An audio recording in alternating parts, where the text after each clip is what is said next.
नमस्कार, आप सभी का स्वागत है। वंदना एक बार फिर से एक और एस्पिरेंट हमारे साथ इंटरव्यू दे के बाहर आ रही है मैम। और कैसा रहा आपका इंटरव्यू? अच्छा था। कितने देर तक इंटरव्यू चला? Around 15 minutes. आपका नाम और आपका अटेम्प्ट जानना चाहेंगे? मेरा नाम दीपशिखा है और ये मेरा फर्स्ट अटेम्प्ट था। पहला अटेम्प्ट और पहला इंटरव्यू? यस। यूपीएससी की तैयारी आपकी है क्या? नहीं, यूपीएससी नहीं, मैं पीसीएस और ग्रेजुएशन कब कंप्लीट हुआ आपका? ये 2020 में। तो अभी तो लगातार मतलब पिछले आप अटेंड नहीं दे रहे थे क्या इससे पहले? ये मैंने आफ्टर पोस्ट ग्रेजुएशन मैंने स्टार्ट किया था और फिर 24 का दिया था, बट ये बहुत लंबा प्रोसेस हो गया है तो सबसे सीरियस। अच्छा, तो मतलब 15 मिनट तक क्या क्या सवाल पूछे गए आपसे? फर्स्ट क्वेश्चन तो यही था कि अपना इंट्रोडक्शन दीजिए अपनी विदाउट आइडेंटिटी रिवील करे हुए, और फिर उसमें वही कि आपका सब्जेक्ट कौन सा था ग्रेजुएशन में। अच्छा मैम, बिना आइडेंटिटी रिवील किए इंट्रोडक्शन कैसे होता है? दैट इज कि मैंने बताया कि मैं यूपी से बिलोंग करती हूँ, मैंने अपनी पढ़ाई कहाँ से की है और मेरे कौन कौन से सब्जेक्ट रहे हैं, कौन सा मेरा अटेम्प्ट था, ये सब चीजें। और क्या क्या सवाल पूछेगा? फिर वही मेरा जो सब्जेक्ट था हिस्ट्री, फिर उससे रिलेटेड कुछ सब्जेक्ट कुछ सवाल पूछे गए थे, जैसे कि डॉक्टर BR अम्बेडकर के बारे में पूछा गया था, डॉक्टर राजेंद्र प्रसाद के बारे में पूछा गया था, और फिर मुझसे कॉन्स्टिट्यूशन रिलेटेड बहुत सारे क्वेश्चन पूछे गए थे। अच्छा, संविधान से रिलेटेड। बैकग्राउंड क्या है एजुकेशन का आपका? मेरा हिस्ट्री है सब्जेक्ट, वैसे यूजी और पीजी किए हुए। अच्छा, यूजी और पीजी हिस्ट्री से किया हुआ है। कहाँ से पढ़ाई किया? डीयू से? नहीं, ये महात्मा ज्योतिबा फुले रुहेलखंड यूनिवर्सिटी बरेली। अच्छा, वहाँ से आपने पढ़ाई किया। तो बिना कोचिंग की किया है कि कोचिंग आपने किया है इसके लिए? ऑनलाइन कोचिंग की थी। कौन सी कोचिंग की है? ये पीडब्ल्यू। पीडब्ल्यू किया था आपने ऑनलाइन? सस्ती बैच होगी इसकी? हाँ, काफी इकोनॉमिकल है, मतलब अफोर्डेबल है।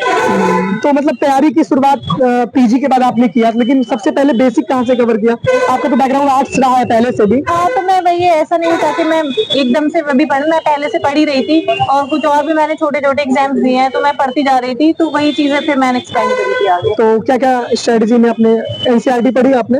एनसीईआरटी नहीं, सही बताइए। मतलब बिल्कुल यही तो सबसे अच्छी बात है ना कि जो चीज सब करते हैं वो चीज हम नहीं की, यही चीज जाननी है बच्चे को कि मिथ है कि एनसीईआरटी पढ़ने पे सिलेक्शन होगा, लक्ष्मीकांत को एकदम पी जाना है घोड़ के तब सिलेक्शन होगा। तो ऐसी चीजें वो क्या आपने नहीं की जो सबने की? एनसीईआरटी आपने नहीं पढ़ी पहली बात तो, नहीं पढ़ी। और क्या आपने नहीं किया? मैंने ये घटना चक्र को बहुत इंपॉर्टेंट बताते हैं पीसीएस से रिलेटेड, तो मैंने कभी घटना चक्र नहीं पढ़ी। कभी घटना चक्र भी नहीं पढ़ा है? दो चीजें, कभी एनसीईआरटी नहीं पढ़ा है, कभी घटना चक्र नहीं पढ़ा। तो आपने पढ़ा क्या है ये बताइए? मैंने लक्ष्मीकांत पढ़ी है और जो बेसिक और बुक है कुछ और, जैसे हिस्ट्री था, हिस्ट्री मेरा सब्जेक्ट था तो मैंने हिस्ट्री की बहुत सारी टेक्स्ट बुक पढ़ी हुई है। और जो मैंने बैच लिया हुआ था तो मैं वहाँ के नोट्स थे और सब्जेक्ट के लिए, जैसे यूपी स्पेशल हो गया तो मैं उनको फॉलो करती थी। बस वही उसी से बैच से ही आपने फॉलो किया। इकोनॉमी कहाँ से पढ़ा आपने? इकोनॉमी वही मेरे बैच में पढ़ाया गया, तो उसी के मेरे हैंड रिटन नोट्स हैं, वहीं से मैंने पढ़ा है। और इन्वायरमेंट सब मैंने वहीं से पढ़ा है। साइंस टेक सब कुछ वहीं से पढ़ा है। तो मतलब एनसीईआरटी ना पढ़िए, मतलब पढ़िए आप लोग, ऐसा नहीं है, लेकिन मैम ने नहीं पढ़ा है। घटना चक्र पे एकदम ये मत एकदम दिमाग में भाई घटना चक्र सॉल्व ही करना है, ये भी इन्होंने नहीं किया। इन्होंने सिर्फ क्लास नोट्स पे और अपने लेक्चर्स पे भरोसा किया है। और क्या चीज आपने किया है? चलो, कहते हैं ना कि read 1 book 10 time instead of reading 10 books 1 time. तो आप एक अपना कोई भी सोर्स रखिए, क्योंकि आप किसी भी कोचिंग से पढ़ रहे हैं उस पर रिलाई करिए कि हाँ ये अच्छा सोर्स है, और फिर उसी को मल्टीपल टाइम रिवीजन करिए, क्योंकि यहाँ पे रिवीजन इज द की।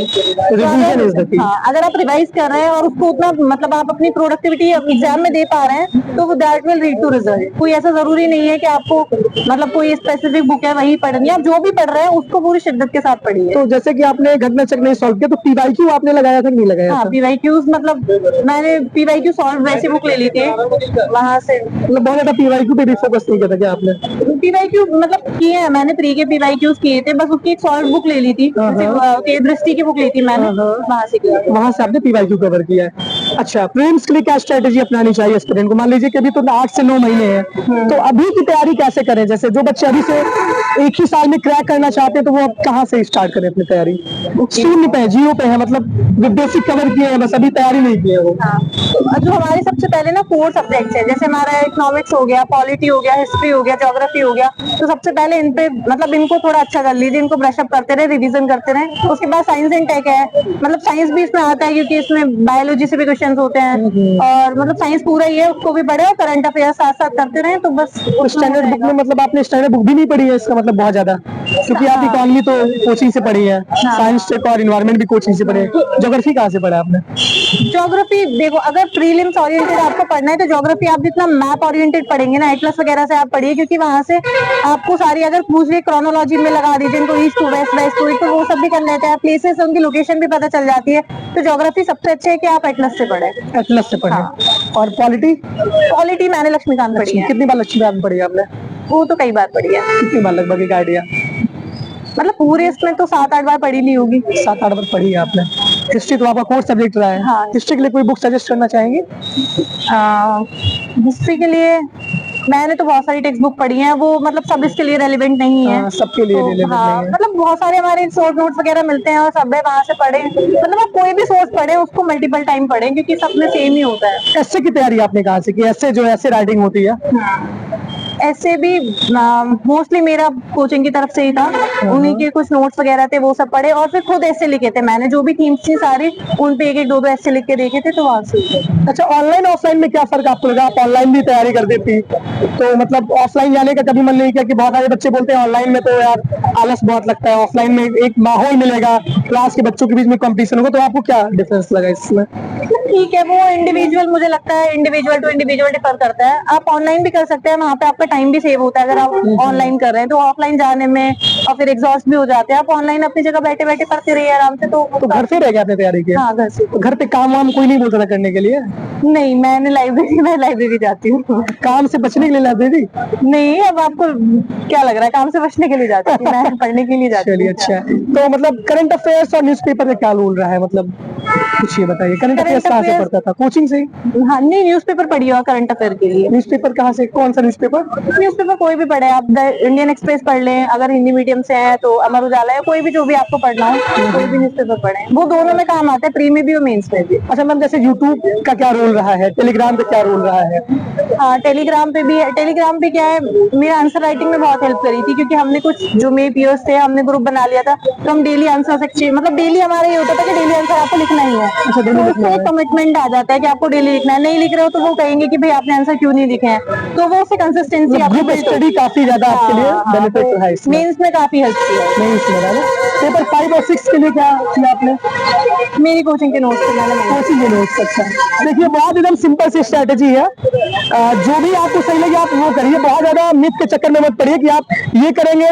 50 लोग कह रहे हैं कि हम एनसीईआरटी पढ़े हैं, लेकिन मैम के एनसीईआरटी नहीं पढ़े, स्टैंडर्ड बुक भी बहुत ज्यादा नहीं पढ़ा इन्होंने, घटना चक्र भी नहीं पढ़ा है। बस इनके जो सोच रहे कोचिंग के ऊपर भरोसा था, वो आपका भरोसा आज शायद वास्तव में साकार भी हो रहा है। तो आप जहाँ भी भरोसा करिए, बस कुछ भी हो कहीं से भी पढ़िए। अच्छा, सफलता की जर्नी में सबसे बड़ा रोल किसका रहा है?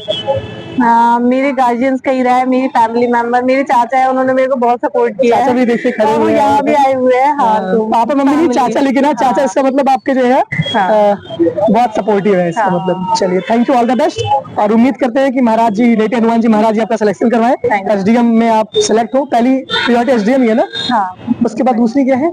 DYSP. Deputy SP. Deputy SP अच्छा लगेगा वैसे, ढाकर तरीके से, सिंघम लेडी। चलिए, all the best, thank you.